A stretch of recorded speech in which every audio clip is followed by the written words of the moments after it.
Doctor দেখাতেই তো নিয়ে যাচ্ছি, ভালো ডাক্তারের ব্যবস্থাই হবে। ঠিক আছে, আমি একটু আসছি, তোমরা কথা বলো, আমাকে ক্যান্টিনে যেতে হবে একবার, চলে যাবো তো, তার আগে সব বুঝি টুজি আসি, ঠিক আছে? আমি আসছি। আমার তো কোনো কথা নেই।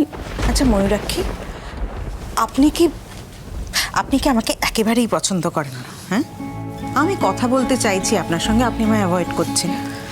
আমি তো ইনসাল্টেড ফিল করছি না, মানে আপনি তো একরকম বলেই দিলেন যাতে আমি বাড়ি থেকে বেরিয়ে যাই। মা, কি হচ্ছে নাকি?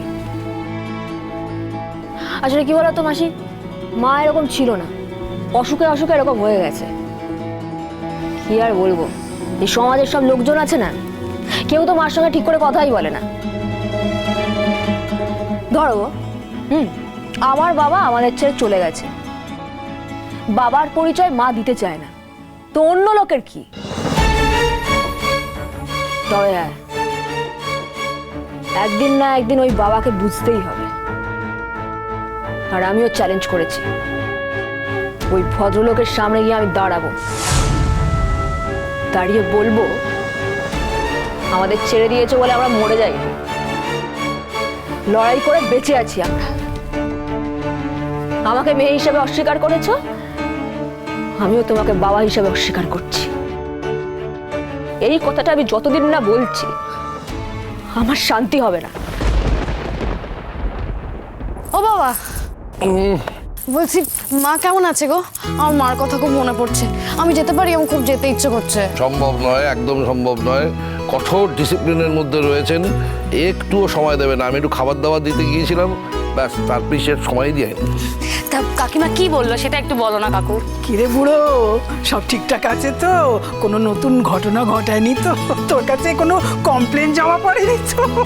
হ্যাঁ বাবা, তোমার কাছে কোনো কমপ্লেন জমা পড়েনি তো? না না, একদম সেসবের কোনো বিষয়ই নেই। ভীষণ ডিসিপ্লিনড, লক্ষ্মীমন্ত মহিলা রয়েছে। এবং সবচাইতে বড় কথা, এখন ওনার কাছে 10 মিনিটটা 2 মিনিট হয়ে গেছে। মানে 2 মিনিট বাদেই তিনি বলতে আরম্ভ করেছেন, তুমি যাও, আমার পরে ক্লাস আছে। বাবা, মা এতটা সিরিয়াস হয়ে গেছে?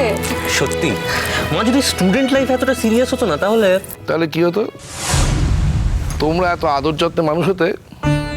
ধরে নাও তোমার মা আমাদের বাড়িতে আসতো, যদি এতটাই সিরিয়াসলি লেখাপড়া করতো, আচ্ছা ঠিক আছে ধরে নিলাম, উনি আসতেন, কিন্তু ওনার একটা নিজস্ব জগৎ থাকতো, তাহলে তোমরা এত সুযোগ পেতে না, এত আদর যত্নে থাকতে পারতে। তুমি যে ডাক্তার হয়েছো না, তুমি ডাক্তার নাও হতে পারতে বা হতেও পারতে, কিন্তু এত আদরে ডাক্তার হতে পারতে না। এত আদর করে তুমি যে মানে যত্ন নিয়ে জীবনযাপন করেছো না, ওটা হতে পারতো না। সবসময় একটা কথা মনে রাখবে, তোমার মা বা তোমাদের মা, তিনি নিজের জন্য কিছু করেননি, নিজের জীবনে অন্য কিছু করেননি বলেই কিন্তু তোমরা এত আদর যত্নে মানুষ হচ্ছ, এটা মনে রাখবে। তুমি সবসময় মাকে এমন প্রোটেক্ট করে রাখো না? হ্যাঁ, এতটা না করে যদি প্রথম থেকে বরাবরই যদি একটু শাসনের মধ্যে রাখতো, একটু নিয়মের মধ্যে রাখতো, তাহলে এই যে ঘটনাগুলো ঘটিয়ে বেড়ায় না, এগুলো হতো না। এর জন্যই তো হয়েছে, আমার বুড়োর জন্যই তো হয়েছে, যত প্রশ্রয় দিয়েছে। এই ঠাম্মি, ঠাম্মি, তুমি তো কাকিমাকে চোখে হারাতে, হ্যাঁ? এখন কাকিমাকে নিয়ে তো সমালোচনা করো কেন? এই কোকো, কোকো, তোর কাকিমাকে, আমার বৌমাকে আমি যদি কিছু বলি, তোর এত গায়ে লাগে কেন রে? আমি আগেও বলতাম, এখনো বলি। এবার আমি বলি, হ্যাঁ, তোমার তো আরেক ছেলের আরেক বৌমা আছে, সে তোমার কোনোদিনও খোঁজ নিয়েছে? কোনোদিনও সে খোঁজ নেয় না, আর সে নিজে খোঁজ নেয় না বলে কাকামণিকেও তো এখানে আসতে দেয় না। এবার ধরো তোমার যদি ওই এক ছেলের একমাত্র বৌমা হতো, তুমি কেমন করে কাটাতে ধাম্মি? না না না কোকোদি, এত সত্যি কথা আবার বলতে চাও না। এত সত্যি কথা বললে তো আবার সবার হজম হবে না, না? যেরকম আমাদের ঠাম্মি, ঠাম্মি তো গায়ে ফসকা পড়বে। মারবো, এই বাঁকা হয়ে আছে, ঠিক কর। তুই আমাকে বড্ড বাজে কথা শোনাস আজকাল। কত বড় সাহস রে তোর! কেন আমার গায়ে ফসকা পড়বে কেন বলতো? তোর মা আমাকে যত্নার্থী করে বলে, আমাকে দেখে রাখে বলে? আমি কি কিছুই করি না ওর জন্যে? আমি খুব করি। ওই যে মা নেই, আমি কখনো বুঝতে দিয়েছি ওকে? তাহলে এত সমালোচনা কেন করো ঠাম্মি? চুপ কর। না তুমি শোনো, সব মানুষ তো আর একরকম হয় না বলো। আর কাকিমা তো ওরকমই, কাকিমাকে তো ওটাতেই মানায় বলো। চুপ করো, এই ব্যাপারে তুমি কথা বলবে না, আমি বারবার বলেছি না, আমি এসব কথা শুনতে চাই না। শোনো মা, শোনো, তোমাকে বুঝতে হবে, আমার বাবা শুধু তোমার স্বামী ছিল না, আমার বাবাও। আর আমার বাবার ব্যাপারে কথা বলার অধিকার আমার আছে। তুমি তোমার স্বামীর সাথে কথা বলো না, আমি আমার বাবার ব্যাপারে কথা বলবোই। কি বলবো, এই যে লোকজন কি বলে জানো, আমার মার নাকি বিয়ে হয়নি। আমার মার বিয়ে না হলে আমি এলাম কোত্থেকে? আকাশ থেকে টপকে পড়েছি আমি। আচ্ছা ঠিক আছে, ঠিক আছে, খিলখিল মন খারাপ করো না, মাথা গরম করো না প্লিজ। দেখো দেখো বাইরের লোকজন কি বলছে সেগুলো কানে তোলো না প্লিজ। আর তুমি তো তোমার মাকে ভালোবাসো, হ্যাঁ, তাই বাইরের লোকে কি বলছে সেগুলো মার সামনে আলোচনা করো না, লক্ষ্মী মেয়ে। বলি না মাসি, এখন সব ছেড়ে দিয়েছি, কারোর সাথে মুখই লাগাই না। তবে হ্যাঁ, আমি নিজের পায়ে এমন ভাবে দাঁড়াবো না কেউ এইসব কথা বলার সাহস পাবে না, বলে দিলাম। যাকে যাক, আমি আসছি, আসছি আমি।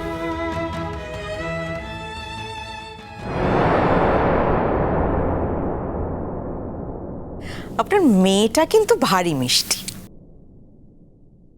আচ্ছা, আপনার উদ্দেশ্যটা কিন্তু এখনো আমার কাছে পরিষ্কার হলো না। আমার উদ্দেশ্য খুব পরিষ্কার, বুঝেছেন?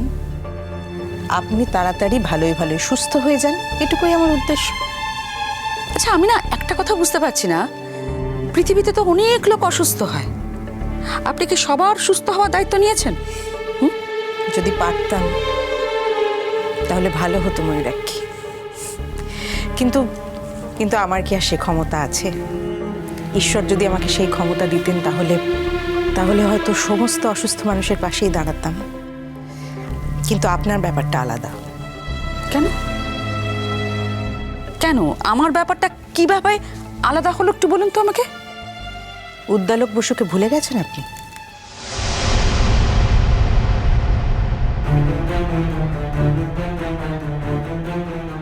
এই বিষয়ে আমি কোনো কথা শুনতে চাই না। শুনতে তো হবেই ময়ূরাক্ষী। দেখুন, উদ্দালক তো আদতে একজন খুব ভালো মানুষ, হয়তো যে কোনো কারণেই হোক আপনাদের মধ্যে সম্পর্কটা দানা বাঁধেনি। আর উদ্দালকদা হয়তো সবটা জানতেন না। অবশ্য অনেক সময় জানলেও মানুষের কিছু করার থাকে না। উদ্দালকদা এখন বউ বাচ্চা নিয়ে সুখে সংসার করছেন, বাচ্চারাও বড় হয়ে গেছে, তাদেরও বিয়ে শাদী হয়ে গেছে, ভরা সংসারী মানুষ এখন।